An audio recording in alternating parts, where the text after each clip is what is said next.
Fluktuasi ekonomi dapat dianalogikan dengan cuaca di sebuah kota. Cuaca cerah dan hangat melambangkan masa perekonomian yang baik dengan pertumbuhan tinggi, banyak pekerjaan, dan bisnis yang berkembang. Sebaliknya, cuaca mendung dan hujan melambangkan masa perekonomian yang kurang baik dengan pertumbuhan lambat, pengangguran meningkat, dan tantangan bagi bisnis.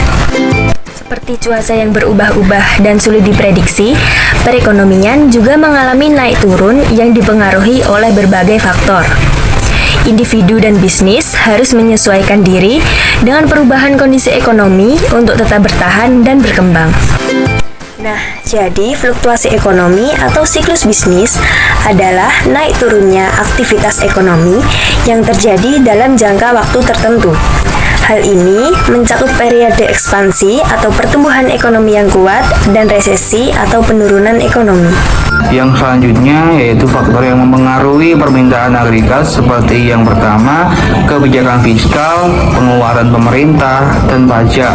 Yang selanjutnya yaitu kebijakan moneter atau jumlah uang yang beredar dan suku bunga. Yang terakhir yaitu ekspektasi konsumen dan investor seperti keyakinan atau pesimisme terhadap perekonomian.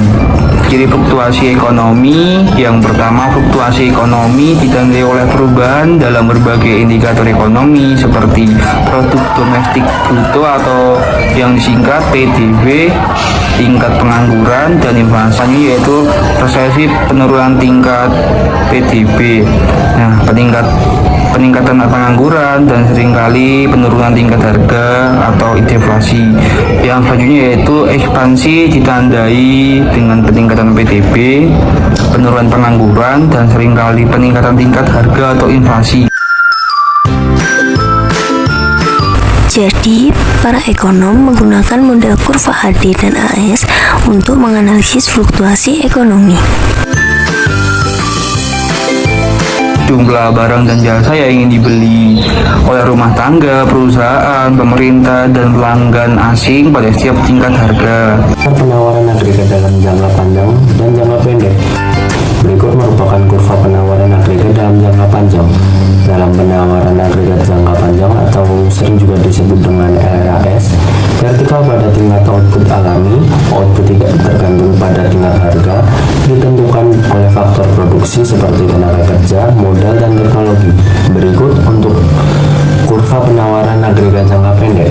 Dalam penawaran agregat jangka pendek atau sering juga disebut dengan SRAS, kurva berbentuk horizontal, output bergantung pada tingkat harga.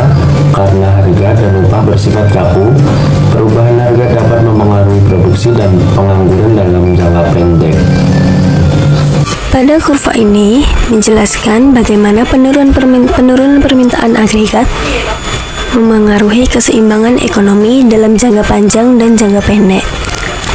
Penurunan permintaan agregat dimulai dari keseimbangan jangka panjang pada titik A. Penurunan ini mungkin disebabkan oleh penurunan perputaran uang, menggerakkan perekonomian dari titik A ke titik B, di mana output berada di bawah tingkat alamiah. Ketika harga turun, perekonomian secara bertahap keluar dari resesi, bergerak dari B ke C dengan output produksi meningkat. Kurva ini menunjukkan kenaikan permintaan agregat. Awalnya, perekonomian stabil di titik A.